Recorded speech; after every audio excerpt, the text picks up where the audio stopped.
Hey guys, TGI Friday. It's Kathleen Booth again, and I am back to talk about LinkedIn this week. And it's funny, as you may know if you watch these video blogs with any degree of frequency, I'm usually drinking a yogi tea as I do it. And yogi teas have these great little sayings on the tea bag holder things. I don't know what they're called. And today's is really appropriate for what we're going to talk about. It says, first listen, then learn, and then practice. So let that be our theme for today about this discussion with LinkedIn. First listen. Then what I want to do is challenge you to go out and learn about it and practice it. And with practice, you will get perfect, I hope. So let's dive right into LinkedIn. I wanted to talk about this today because I get this question a lot from clients and prospects. And generally on my Friday video blogs, I do try and just answer questions that I'm getting throughout the week. So this seemed like a really good topic. LinkedIn is a platform that most business people are on. It's got a very educated demographic, a very affluent demographic, and an older demographic as compared to other platforms like Facebook or Twitter. And that's because it's professional. It's the one social media network where people go to network and to look for jobs or to find employees or to learn from their peers. So the question really becomes, how do you use LinkedIn to get business or to get leads, which of course is a precursor to getting business? And there are a variety of ways to do this. But I have to start with the simplest one, which, funny enough, is often very overlooked in my experience. And that is that you have a complete LinkedIn profile for yourself. So go to your LinkedIn profile as you're listening to this, if you want, and take a look at it. And number one, tell me, do you have a picture? Because this is something I see all the time, and it absolutely drives me bananas. If you're going to be on LinkedIn, you need to have a picture. There are going to be more than one person with your name. Kathleen Booth, there's a bunch of me. John Smith, there's going to be a lot of you. Regardless of what your name is, there's probably another person in the world with that same name. So put a picture in your profile so that somebody can determine whether you are the right Kathleen Booth or John Smith to connect with. Not only that, having a picture just sort of is more approachable and gives somebody a sense or a feeling for who you are. So some people put professional portraits on there, others put pictures of themselves going fishing or with their family. You know, it's really up to you. My recommendation generally is to use some kind of a somewhat professional looking picture. It doesn't have to be really stiff or in front of a backdrop or anything like that, but you know, you're on there for professional reasons, so keep it kind of professional. You never know who's looking at it and what they're going to take away from seeing a picture of you in your fishing or hunting gear or on the soccer field or with your family. So that's tip number one. And obviously, you also want to flesh out the rest of your profile too. And LinkedIn makes this easy. It has a whole profile builder kind of checklist. So when you go in and you look at your profile, you will see on the right sidebar of the screen a series of kind of things that you could do and a profile completeness indicator. So if your profile isn't 100% complete, just follow the instructions that LinkedIn gives you and tell it as much as you possibly can. Because the more information you put in there, the easier you're making it for somebody to find you. You know, and I'm talking about what schools you went to, where you've worked, clubs you belong to, organizations that you're an active volunteer with. All those things are really helpful in connecting you with other people that want to meet you or have like-minded interests.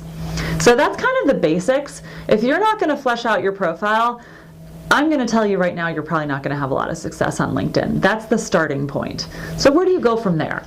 Well, there's a couple of things that you can do. First of all is connect to as many people as you can possibly connect to. It's about building a network, a big network. So there are a couple of ways to do this. LinkedIn does provide suggestions, people you may know, and I recommend checking that once a week and really going and diving down to a deeper level beyond the first 100 or so suggestions. You would be surprised how often I go in there, and I'm somebody who spends a lot of time on LinkedIn, and I get, gosh, you know, a couple of hundred people down that suggestion list, and up pops somebody that I've been best friends with for years, who I had just sort of overlooked on LinkedIn. It's kind of amazing. I don't know how that happens, but it does. And they may not be near the top of the suggestion list. And that's because LinkedIn's algorithm isn't perfect. They don't know who your friends are. They just know who your connections are, and they look at what similar connections you and they have to sort of feed that list. So go in there once a week, maybe Monday morning, and just see if you can add a few new people. That's a good way to begin to build out that network of first connections. Another way to do it is to join groups, and groups are the hidden gold of LinkedIn. People often make a critical mistake with groups, and this is something I want to call out right now. So take a minute, pay attention, listen, learn, and then practice, and this is a good one. What I want you to know is that while it's useful to join groups that are in your industry, and that might be good for networking with your peers, that is not going to bring you business. So I'm a marketer. I belong to lots of marketing groups, and it gets me in front of other marketers. Now, some of those could be good prospects for me. If they are directors of marketing at companies, and those companies are looking to purchase marketing services, that's a good connection for me. But if there are other people at agencies, what does that really do for me? Not a whole lot. So what I do, and this is also what you should do, is think about what groups my customers are going to be a part of. So, you could join groups. I'm targeting, for example, business owners. Any group where business owners would be members is a good one for me. Or I can go to industry verticals. For example, one industry that we've done a lot of work with is law firms. So I joined a group called Marketing the Law Firm. And a lot of the members there are people within law firms whose job it is to market them. So they might be looking to hire an agency. Or it could be a law firm principal who's interested in learning more about marketing. Either way, great prospects.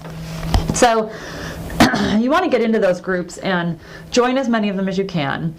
And if you can't think of which groups would be good for this, here's a little hack for you. So again, ding, ding, ding, pay attention. Look at the LinkedIn profiles of your best customers, the ones that you love and would do business with over and over if you could. In their profile, go and look at what groups they are members of and join those groups, because that's where they're hanging out. They're a great customer for you. Why not find 4 or 5 more people just like them? That's a little trick that I like to use. So join the groups, and then here's a really cool feature of LinkedIn that not a lot of people realize is there. Normally in LinkedIn, if you want to connect with somebody else, you either have to have done business with them, worked with them, gone to school with them, etc., or LinkedIn will ask you what their email address is. Now, if this is a prospect and you don't know them, odds are you're not going to have their email address. So that becomes a barrier to connecting. Except if you're a member of the same group as them. So I'll go back to my example, Marketing the Law Firm. Let's say I found somebody within that group who was talking about hiring an agency, and I thought, gosh, I really want to reach out and talk to this person, but I don't have their email address, and I can't say I've worked with them or went to school with them or know them in some other way. How do I do it? You can actually, within the group listing, view all the members and send people invitations to connect right from within the group, and it will let you do that without having any of the other things because you are members of a common group. So that is a little way around that requirement that LinkedIn has that you have somebody's contact information. So great advantage or benefit of joining groups. So once you've built your network and you're a member of lots of groups and you've used the people you may know tool, how do you use LinkedIn to get leads? A couple of my favorite tips. Here we go. Number 1, if your company is posting blogs on its website, and especially if you're involved in creating any of those, repost those blogs to LinkedIn Pulse.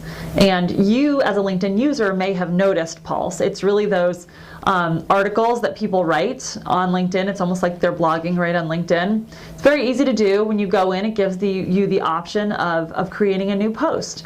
And if you're already doing this for your company, it's so easy to just copy that, paste it into LinkedIn, and take note, add a little introductory sentence or paragraph stating, this blog originally appeared on and linking back to your website. If you don't do that, there are some problems with Google and what's called duplicate content. Not really important as long as you remember to just add that introductory paragraph, link back to the original website or the blog post that you're copying. But if you do that, then all of your connections are going to see your post and hopefully read it, and that's a prompt for them to reach out to you if it resonates with them. I've had a lot of success with that and gotten quite a few leads off of LinkedIn through my posts. Another tip is going back to groups. Groups are a goldmine, and they're a great way to get in front of an audience that's not in your contact list. So again, if you have some kind of content on your site, whether that is a blog or, for example, maybe an upcoming event like a webinar that you want to share, you can go into the groups and post that. Now, I don't suggest posting it in a way that is self-promotional, because that's really just spamming a group and you risk getting kind of blacklisted from the group, which is not something anybody wants to have happen. So what I do is I really put myself in the mind of the group member. Let's use my example from earlier, marketing the law firm. I think if I'm somebody who's charged with marketing a law firm, what do I want to know and how is this content going to help me? So if I have a helpful article or webinar about building websites, I might post it to that group, but instead of saying, hey, check out my article or register for my webinar, I'm going to start a conversation, and I'm going to probably post something along the lines of, you know, what are the biggest challenges you've had with designing a good website for your law firm? Are there certain features or functionality that you think every law firm needs to have? And then I can always reference the article or the webinar after that. But the idea is to start a discussion, because that's really what groups are for. So ask a question and have it be something that you think your audience is genuinely going to be interested in. Of course, then you need to monitor and make sure that if you are getting responses, you're engaging in a conversation with those people. But really, it's a very subtle way of putting your content in front of your audience, also in a way that's very helpful to them. So those are a couple of quick tips for LinkedIn. Most of the clients we work with find a lot of success with those. The last one I'm going to leave you with, and this is my favorite, and arguably one of the most effective, is that LinkedIn has a feature, little known again, that allows you to export a spreadsheet with all of your connections. So, you know, some people have hundreds or even thousands of people they're connected with on LinkedIn, but those same people are not in their corporate marketing database. So a little trick that we like to use is export all of your LinkedIn connections. When you download the file, it's going to give you their name, and it should give you an email address with it. I upload those into my email marketing software and send people an email from that software, but from me, saying, thank you so much for connecting with me on LinkedIn. And then I offer them something. Wanted to let you know that I'm the CEO of Quintain, and we often do webinars. Next month, I'm hosting a webinar on XYZ, and I'd love for you to participate if you think it might be helpful. So really, the purpose of the email is to thank them for connecting, but then I'm giving them something or asking them to convert on something in response.